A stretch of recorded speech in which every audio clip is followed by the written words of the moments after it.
নমস্কার বন্ধুরা, আমি জ্যোতিষ আচার্য চন্দ্রানী ভট্টাচার্য আজ আবার আপনাদের সামনে আরেকটি নতুন ভিডিও নিয়ে উপস্থিত হয়েছি। আজ আমরা যে বিষয়টি নিয়ে আলোচনা করব সেই বিষয়টি হলো নবগ্রহের মধ্যে চন্দ্র গ্রহকে নিয়ে।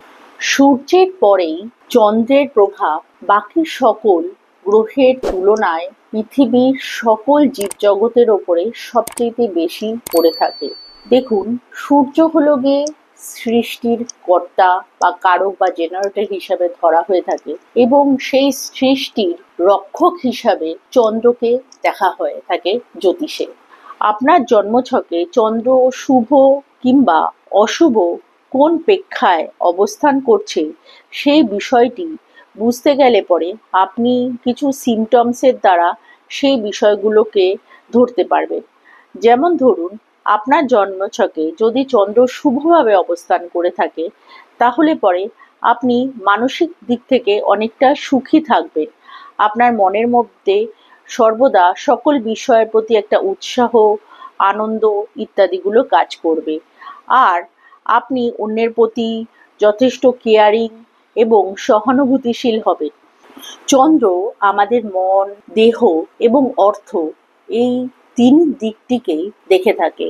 আমাদের অর্থ, মন, মানসিকতা এবং আমাদের শরীর স্বাস্থ্যের অবনতি এবং উন্নতি চন্দ্রের উপরে নির্ভর করে থাকে। সেটি কেমন করে? দেখুন, চন্দ্র থেকে আমাদের মন, মানসিকতা, আমাদের আবেগ ইত্যাদিগুলোকে নিয়ন্ত্রণ করা দেখা হয়ে থাকে। শুভ চন্দ্র আপনার মনের মধ্যে মানুষের প্রতি সিম্প্যাথি বা এমপ্যাথি উভয় দিকগুলোকেই তৈরি করবে। এছাড়াও আপনি অন্যের কষ্টে তার প্রতি এগিয়ে যাওয়া এবং নিজের পরিবারের একজন মনে করে তার সাহায্যের জন্য সর্বদা তার পাশে থাকার একটা চেষ্টা আপনার মধ্যে থাকবে।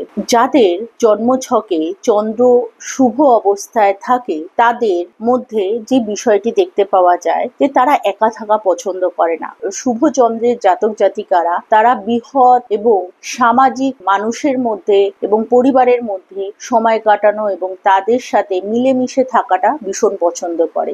চন্দ্রের দ্বারা আপনার লিকুইড ক্যাশকে বিচার করা হয়ে থাকে জ্যোতিষশাস্ত্রে। অনেক মানুষের কাছে অনেক সময় অনেক টাকা পয়সা থাকা সত্ত্বেও প্রয়োজনের সময় খরচ করার জন্য যে টাকার দরকার পড়ে সেই টাকা বা লিকুইড ক্যাশগুলো কিন্তু থাকে না। তাই এইটাও কিন্তু চন্দ্রের দ্বারাই দেখা হয়ে থাকে। যদি আপনার হাতে প্রয়োজনের সময় আপনার টাকা পয়সা আর জোগাড় করতে বা আপনার অসুবিধে হচ্ছে অথবা আপনি আপনার প্রয়োজনের জিনিস ক্রয় বা বিক্রয় করার জন্য যেই পরিমাণে অর্থের প্রয়োজনীয়তাটা রয়েছে সেই জায়গাটাতে অভাব বোধ করছেন, তাহলে পরে অবশ্যই সেটা চন্দ্রের অশুভ প্রভাবের কারণে ঘটনাগুলো ঘটছে। এছাড়াও আপনার যদি হঠাৎ করে কোনো কারণবশত ভয় বা ভীতি বা মানুষের প্রতি ভরসা বা বিশ্বাস এই জায়গাগুলোতে অভাব বোধ করতে থাকে তাহলে ধরে নেবে আপনার চন্দ্র দুর্বল অবস্থাতে আপনার জন্মছকে রয়েছে। এছাড়াও যাদের জন্মছকে চন্দ্র দুর্বল অবস্থায় থাকে তাদের খুব ঘন ঘন মুড সুইং হয়। কখনো ভালো লাগছে তো কখনো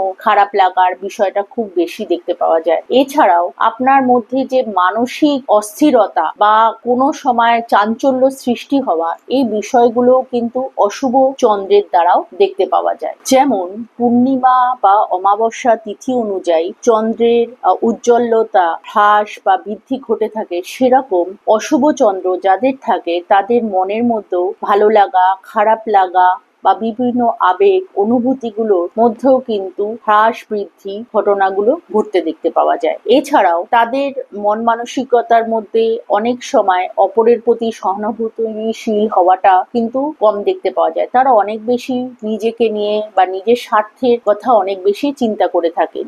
যদি আপনার জীবনে চন্দ্রের অশুভ প্রভাবগুলো পরিলক্ষিত হয়ে থাকে তাহলে পরে চন্দ্রের প্রতিকার স্বরূপ পূর্ণিমা বা পূর্ণিমার আশেপাশে রাতগুলোতে যখন চন্দ্রের আলো সবচেয়ে বেশি থাকে সেই সময়টাতে চাঁদের আলোতে কিছুটা একাকী সময় কাটান। এছাড়াও কোনো নদী বা ফ্লোয়িং ওয়াটার যেখানে রয়েছে সেখানটাতে আপনি যদি স্নান করতে পারেন বা গঙ্গায় যদি আপনি স্নান করতে পারেন মাসে একবার বা সময় পেলে পরে যখন আপনার পক্ষে সম্ভব হবে, সেটিও কিন্তু একটি ভালো প্রতিকার হিসাবে দেখা হয়ে থাকে। চন্দ্রের প্রতিকার হিসাবে রূপোর পাত্রে জল পান করাটাও একটি কিন্তু খুবই উত্তম একটি রেমেডি হিসাবে ধরা হয়।